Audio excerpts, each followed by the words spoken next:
ဒီနေ့ဗီဒီယိုမှာ Robert Greene ရဲ့ကမ္ဘာကျော်စာအုပ်မာယာပညာထဲကအစွမ်းရှိဆုံးနည်း၅ခုကိုရှင်းပြပေးသွားမယ်။ဒီနည်းတွေသုံးရင်ဘယ်သူမဆိုတင့်ကိုချက်ချင်းဆွဲလန်းသွားနိုင်ပါတယ်။အဆင်သင့်ဖြစ်ပြီလား။စလိုက်ကြရအောင်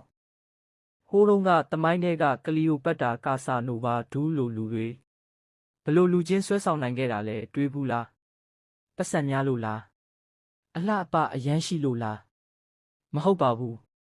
သူတို့တည်ထားတဲ့မာယာပညာလို့ခေါ်တဲ့လျှို့ဝှက်နည်းပညာကြောင့်ပါ။ဗဟေလိဆက်ဆံနေပါ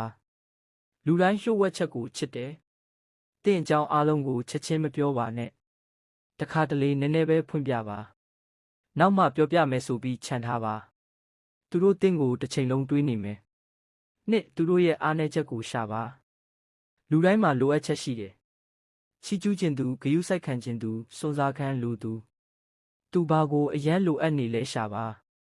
ပြီးရင်အဲ့ဒါကိုဖြည့်ဆည်းပေးတဲ့ပုံစံပြပါသူတင့်ကိုဘလို့မေ့နိုင်မလဲ၃မမျော်လင့်တဲ့အံ့ဩမှုပေးပါအမြဲခံမှန်းလို့ရတဲ့လူကညှင်းငွေ့စရာရုတ်တရက်ချီးကျူးစာပို့ပါသူမထင်မှတ်တဲ့လက်ဆောင်ပေးပါရုတ်တရက်ခီးထွက်ဖို့ခေါ်ပါဒါတွေကသူတို့နှလုံးသားထဲမိထွန်းညှိပေးတယ်လို့ပဲ၄စိတ်ခံစားမှုလှုပ်ရှားအောင်လုပ်ပါတီတီကြီးကြီးချစ်သူကမကြခင်ညင်းငွေ့သွားတယ်တခါအရန်နီးစပ်အောင်လှုပ်တခါနည်းနည်းခက်လန်းလန်းနေပါဒါကိုစာအုပ်ထဲမှာဆွဲဆောင်မှုလှိုင်းလို့ခေါ်တယ်ချစ်ချင်းနဲ့တောင်းတခြင်းကိုအလှည့်ကျဖန်တီးပါငါတင့်ကိုမရရှိနိုင်တဲ့ပုံစံဖန်တီးပါအလွယ်တကူရတဲ့လူကတန်မိုးမရှိဘူးလို့လူတွေထင်တယ်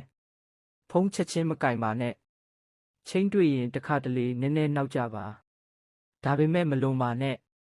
သူတို့တင့်ကိုပို့ပြီးလိုက်လံရှာဖွေစေမယ်ဒီ၅ချက်ကမာယာပညာစာအုပ်ထဲကအဓိကအစွမ်းရှိဆုံးအချက်တွေပါဒါပေမဲ့သတိထားပါနော်ကောင်းမှုအတွက်ပဲသုံးပါတကယ်လို့စာအုပ်အပြည့်အစုံဖတ်ချင်ရင်စာအုပ်ဆိုင်တွေမှာရှာကြည့်ပါဒီဗီဒီယိုကြိုက်ရင် like share လုပ်ပြီး subscribe မမေ့ပါနဲ့နောက်တစ်ခါဆွဲဆောင်သူအမျိုးအစား၉မျိုးအကြောင်းဆက်တင်ပေးမယ် comment မှာတင်သုံးဖူးတဲ့မာယာနည်းမျှဝေပေးပါကျွန်တော်တို့ပြန်တွေ့မယ်နော် bye